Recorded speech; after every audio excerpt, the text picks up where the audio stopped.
Welcome to your daily dose of theological German. We are in episode number 12 on this book, Hermeneutics of the Tora. For or because, this den here is a discourse marker that tells you this whole entire sentence is giving you some kind of explanation or context for something that was said before. To what extent, you just can basically cut this thing right out. He's just interrupting himself here to say, this is the question that is to be asked at this point. So is to be asked, it says. But it's just an offset phrase, and it's not really part of the sentence. To what extent, Siklassen is, of course, a verb which is often functioning like a modal, and so you want to look for the infinitive that complements it, which you'll find down here, to join or to combine. And so you're going to translate it as something like can be. And so to what extent this can be combined with or joined with a discourse, which, this is a relative pronoun, which in recent times, and you want to be careful with this here because Junge can actually, well, Jung just means young, and Junge can mean younger. And so you want to not translate it that way because with reference to time, you're going to want to say something more like recent. It is a comparative form of the adjective, so I guess you could say more recent, but that gets a bit redundant because more recent with respect to what?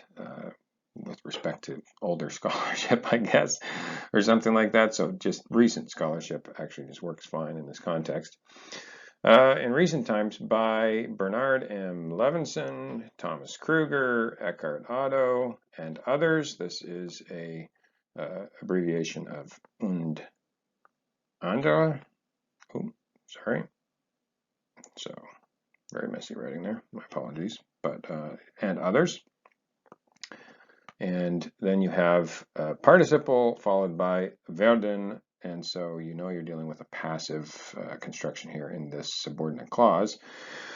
So, which was investigated by these people, and by which legal traditions, or the legal traditions in and here you might actually want to say more recent. You might want to take the comparative sense here because it is relevant.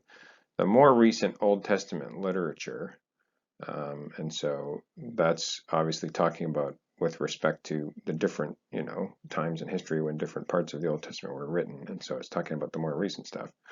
The more recent Old Testament literature. Here you have, let's just go to the end and get the verb, werden, so you're dealing with a passive construction here because this is your participle.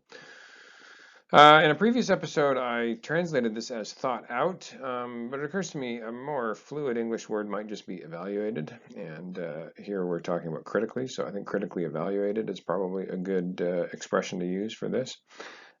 So is critically evaluated. It's a passive construction. And what's this little modifier doing? Well, I've copied this directly, and I've checked it a couple of times from the text in question. And I'm pretty sure this is actually just a typo. I don't know of any abbreviation that would fit that. It doesn't even look like an abbreviation. It should have some periods if that's what it was.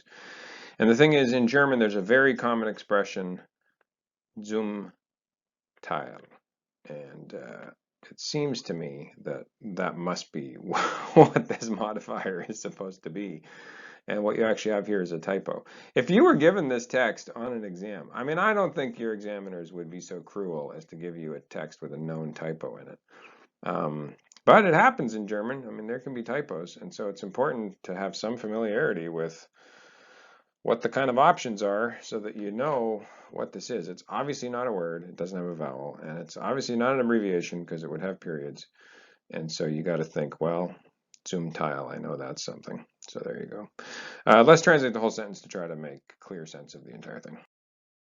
For the question is, to what extent can this be joined with a discourse which in recent times was investigated, or you might even here want to say developed. It's talking about critical inquiry. So to what extent can this be joined with a discourse which in recent times was developed by Bernard M. Levinson, Thomas Kruger, Eckhart Otto, and others, and in which legal traditions in the more recent Old Testament literature were or are in part critically evaluated.